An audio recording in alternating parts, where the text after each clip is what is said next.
Can backfire. Exactly, dude. थोड़ा cheating तो चलता है ना एग्जाम में. 2, 3, go.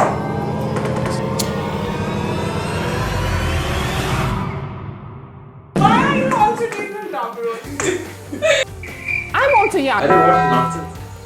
ऐसा look. Well, How much you? They partnered with Zeus.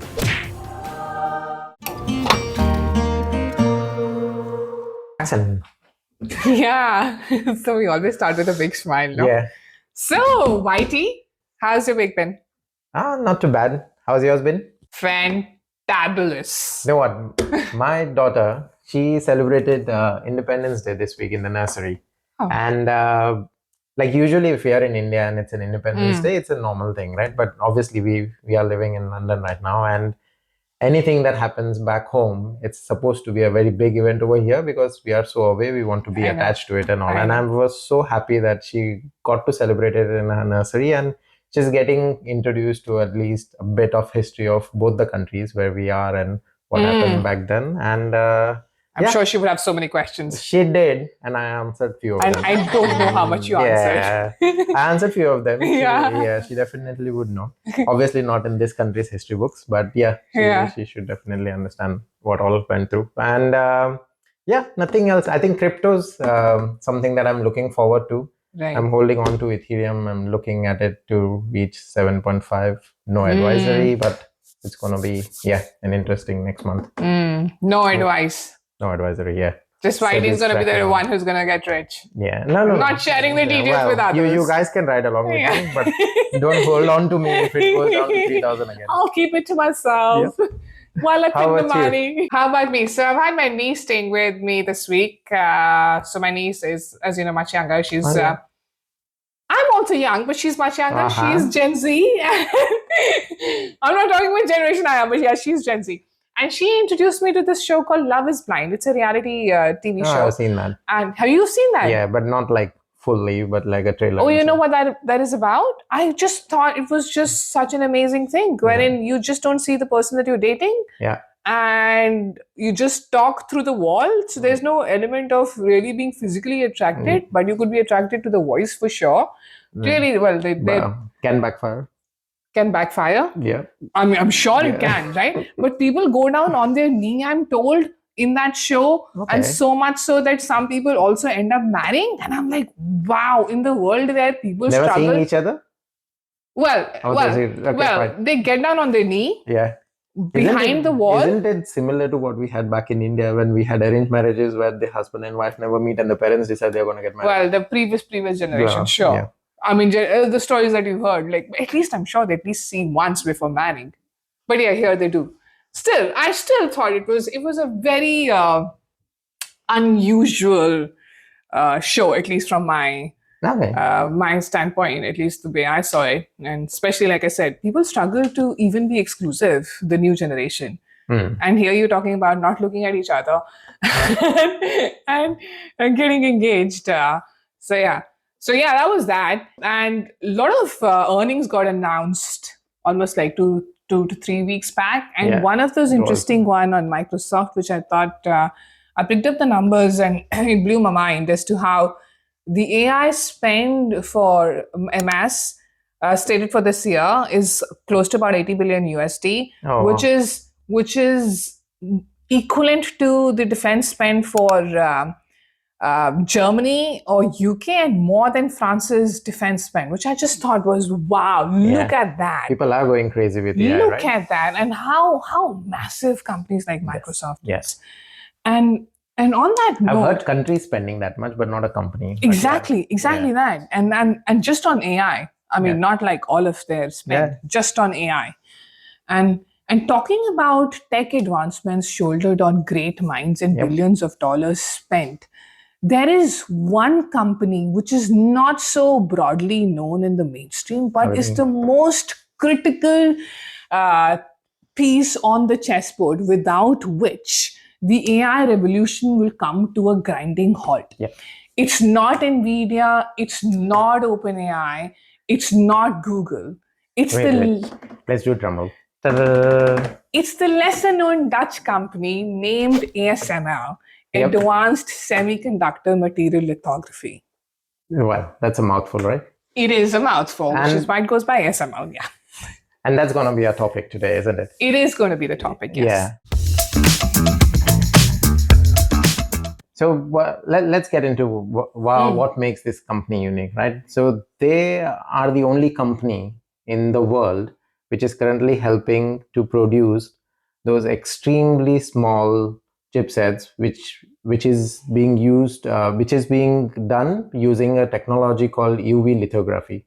And without these chips, all the advancement that we are seeing in terms of, like, say, making extremely advanced computer chips for AI or machine learning that we are doing right now, or even any other advancements that are coming forward, they would completely come to an halt. And that's why it's mind-blowing that when we are looking at just one company across the whole globe and no one else is doing what they are currently doing. But absolutely, let's just take a step back. You did mention the name of the company, right?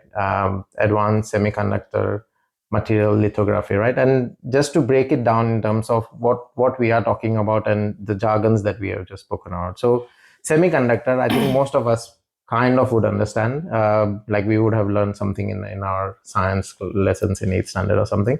But just to break it down, so when we say something is a conductor, right? So basically we are saying it's a material which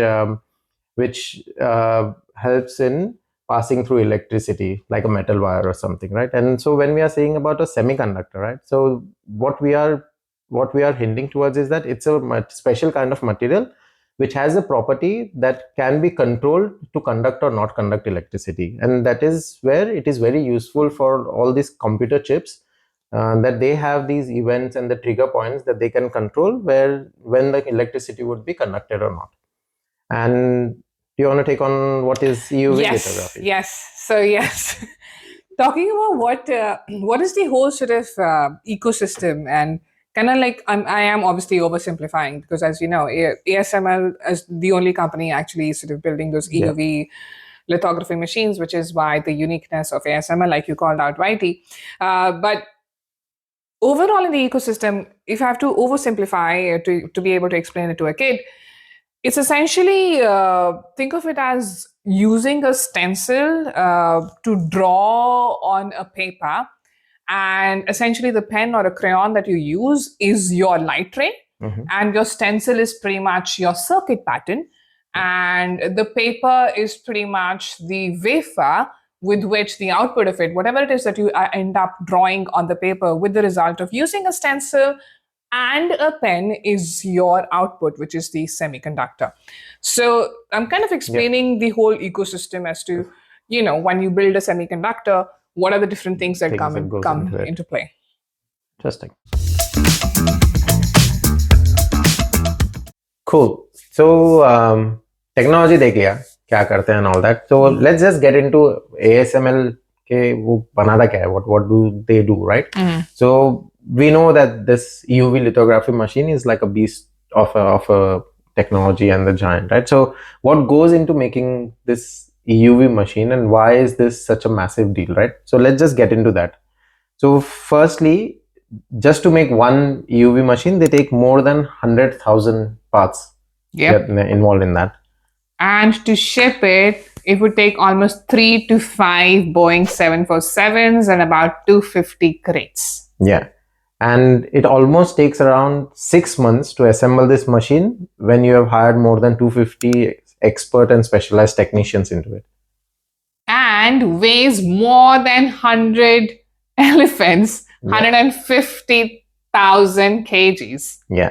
And the technology itself, right? So they have got almost 20,000 granted patents, right? So, and of this, almost half of these are not even still used in their technology. So they still have got a quite chunk of patents that they're still not utilized. It's essentially a tech skyscraper in disguise. Yeah. So looking at the upfront cost that it would take to make this machine, the patents that they have used and not used, basically what we are saying is that the model, the product is not only just expensive to copy, it's like practically impossible to even think about it. Yep. So how did ASML reach here? In the early 1990s, the chip making machines was dominated by two Japanese giants, Nikon and Canon. Both of them collectively occupied 80% of the market share, Nikon leading by about 45% of the market share, rest was Canon. And ASML was barely a blip on the radar with less than 5% of market share. That's true. And the interesting part is that how did they even manage to beat them with just 5% market share, as you said, right? So I think what they did, which was fantastic, was they bet on EUV quite early, firstly. So when Nikon and Canon, both of them found this technology to be quite expensive and quite risky, these guys just went all into the technology because they had largely nothing to lose, and that's what they were betting on.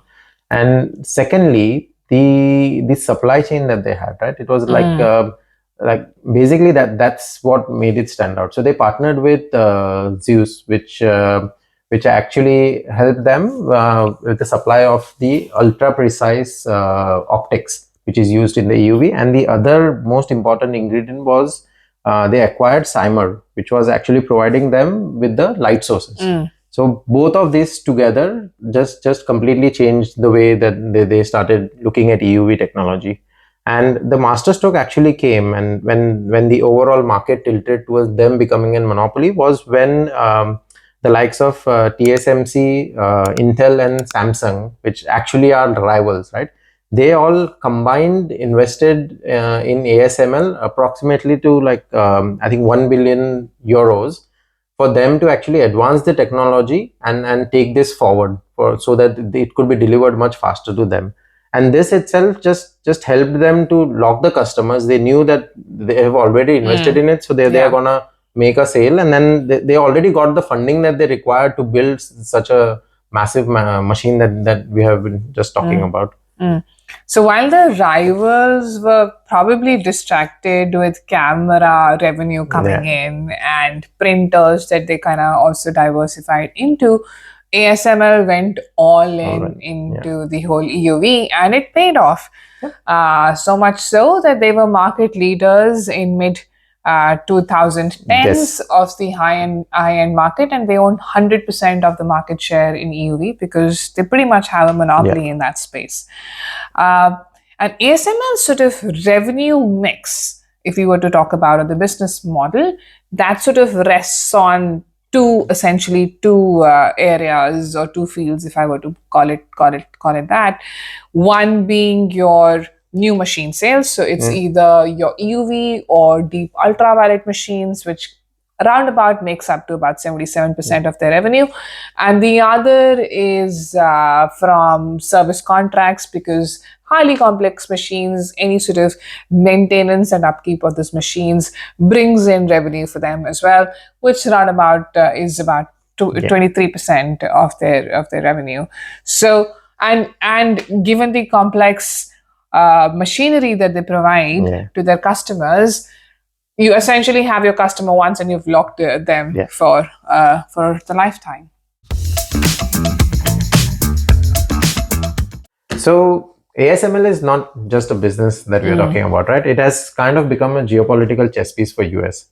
So in 2019, the Dutch government actually was forced by the US to ban the EUV supply to China. And in 2023 and 24, they even extended those to the lesser advanced technologies like DUV.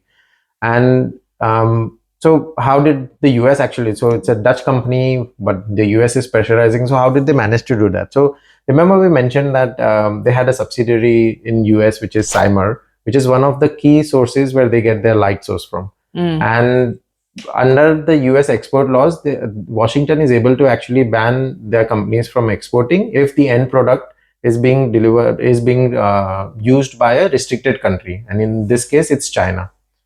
And secondly, even the US and the Dutch government, they are part of a Wesner agreement, which states that if a technology can be used for dual use, like a civilian and a military purpose, then again, they can have those ban and restrictions in place. And so both of these things are being used by US to basically slow down China. And the idea is clear that they want to keep the advanced chip technologies closely allied to their allies, like, and not Correct. pass it on to China and Yeah, Russia. yeah. So as we've spoken of ASML in this video, so ASML continues to dominate the high-end lithography market and also with their high-end NA systems. So next time when you unlock your phone or fire up your laptop, remember the magic begins in a giant machine in Netherlands. ASML makes the future possible. So if you have liked the video, please like, subscribe, tell your friends, and if you have an idea what we should do next, do let us know in the comments below. Cheers. Not again. Exactly. 1, 2, 3.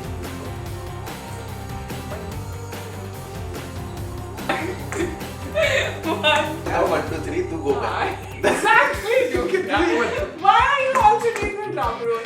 मैं तेरे को बोलता हूँ वो ये था. Remember, the magic started from a touch. 1, 2, 3.